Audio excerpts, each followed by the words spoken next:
Hello there everyone and welcome into this lecture in which I'm going to show you how you can use Google Bard for brand storytelling. Now, we all know that storytelling is something that people are really attracted to, right? And just like I always say, if you want to know if a skill is valuable, the first place you can go to is Fiverr and search for storytelling. Just search for storytelling and you'll find a bunch of people making tons of money for themselves by offering such services.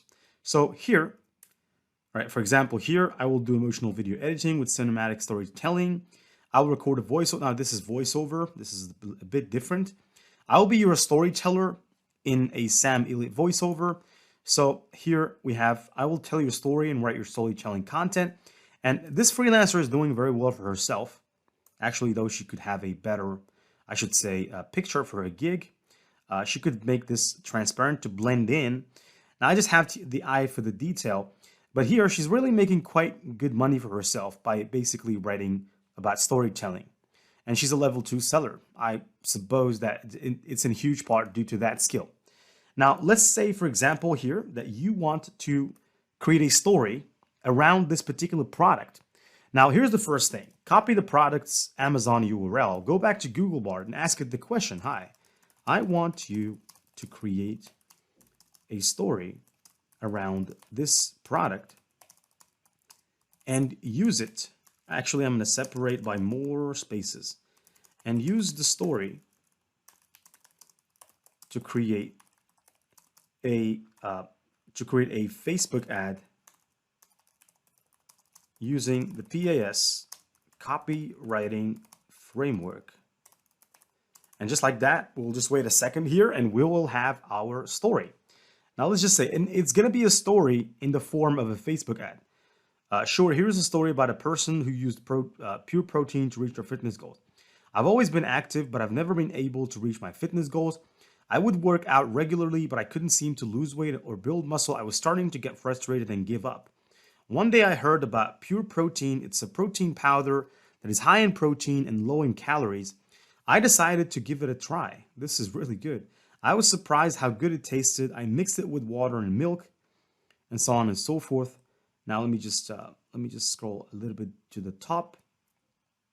I was surprised I mixed it with water and milk and it was just like drinking a milkshake. I started drinking it after my workouts and I noticed a difference almost immediately. I started to lose weight. So this is the story.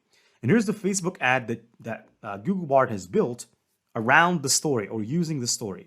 Are you struggling to reach your fitness goals? Now, this is the headline for the ad. You tried everything, but nothing seems to work. You're starting to get frustrated and give up. Try pure protein. The protein powder is high in protein and low in calories. The only protein powder you need to reach your fitness goals. Click here to learn more and start your journey to a healthier you. I like this.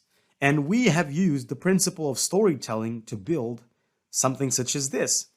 Now, you could do this about every product.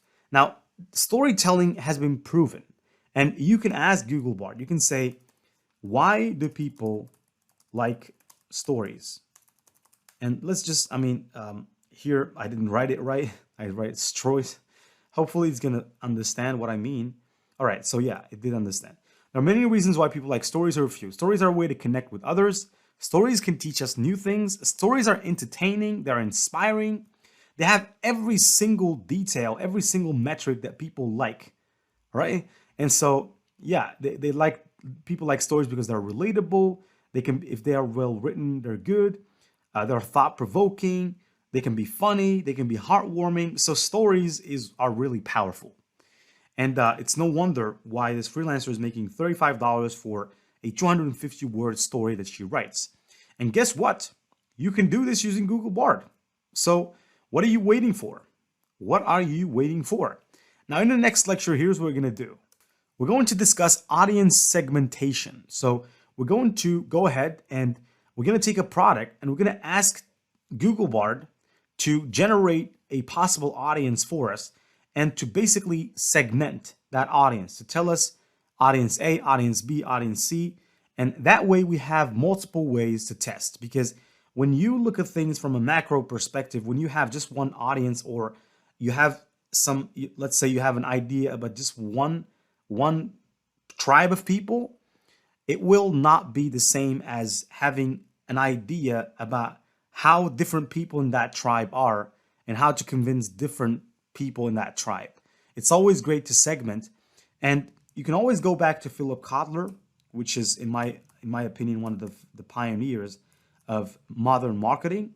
Of course, with Seth Godin or along with Seth Godin. In his book Marketing 4.0, he discusses this point really thoroughly. And audience segmentation is really important, and we'll see how you can do that next using Google Bard. Stay tuned.